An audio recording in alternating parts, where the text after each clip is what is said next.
Il y a un ban, ce qui est une défense. On ne peut pas photographier ou filmer un coffre, un cercueil, pardon, qui revient d'Irak, couvert du drapeau américain. C'est strictement défendu par le Pentagone et le gouvernement de Bush.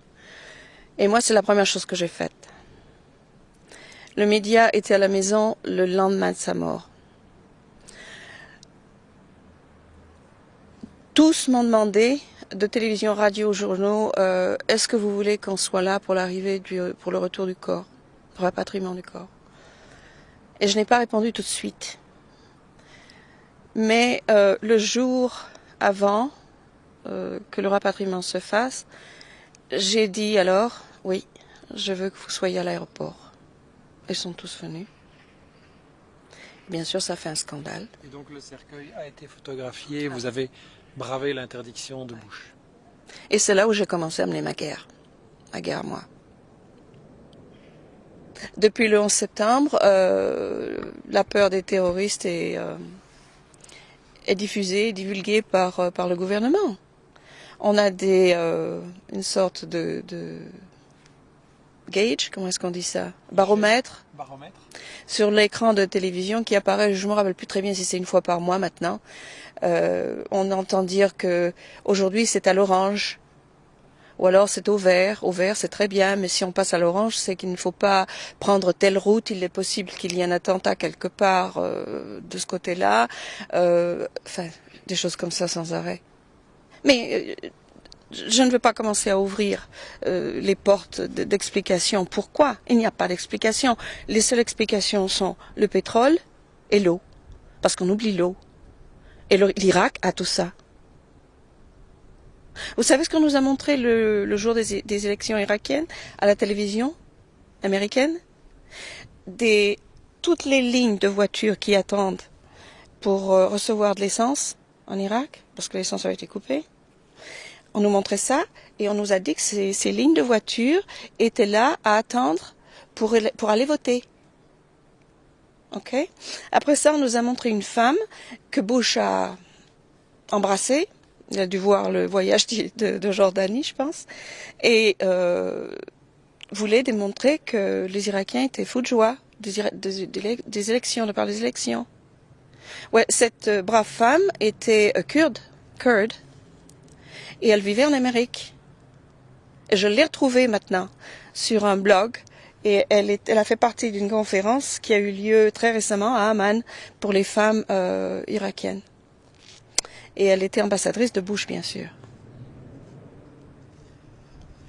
Okay. Je ne veux pas donner de nom, mais voilà. Donc, l'immoralité de la guerre, de par les prétextes qui ont été inventés pour commencer la guerre,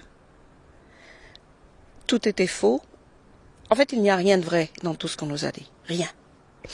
Bush veut se remplir les poches et remplir les poches de ses amis. En ce moment, l'Irak est vendu, littéralement vendu, aux plus grosses corporations américaines. C'est flagrant. Enfin, je ne sais pas comment on peut manquer ça. C'est exactement ce qui se passe. Ça n'est pas beaucoup dit à la télévision, oui. Ça n'est pas montré. Non, il ne faut quand même pas avoir inventé quelque chose d'énorme pour comprendre ça. C'est exactement ce qui se passe. Les élections en Irak ont été préfabriquées, comme les élections américaines. Le peuple en Amérique n'a plus rien à dire. On essaie de parler, mais les gens ne se rendent pas compte vraiment que leur voix n'existe plus. C'est la voix de Bush. Immorale, cette guerre, elle n'a rien à faire avec septembre 11 2001. Rien. Qu'est-ce que l'Irak a à voir avec ça?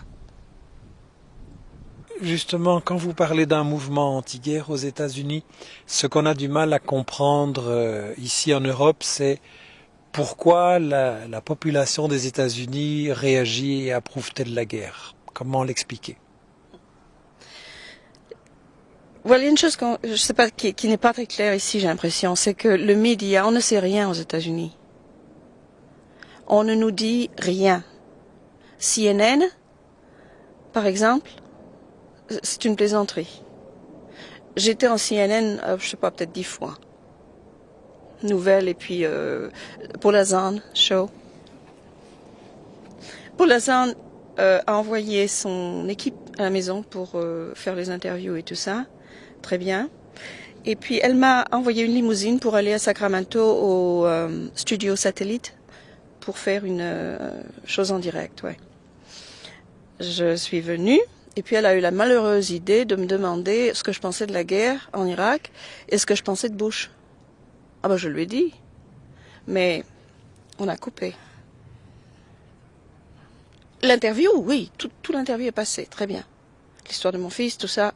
Mais quand on est venu à la guerre, well,